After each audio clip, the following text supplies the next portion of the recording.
Thank you, Mr. President. Commissioner Varela. You stand accused of sending a blasphemous text. You protest, but I'm illiterate. The verdict, guilty.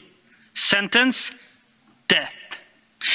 That verdict befell Shagufta Koser and Shafkat Emanuel, a Pakistani Christian couple, and they have been on death row since 2014.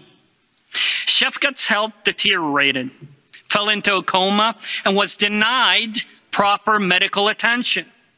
Is this Pakistani justice? To let them die in prison and orphan their 4 children?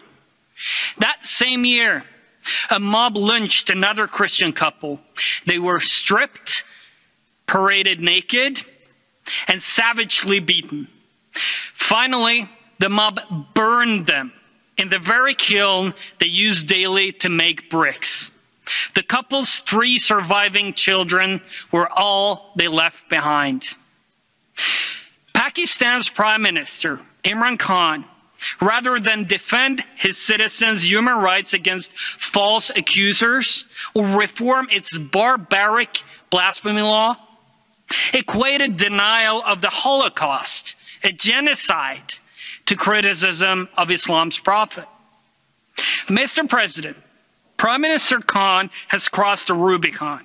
EU policy towards countries that enable Islamic extremism must be resolute.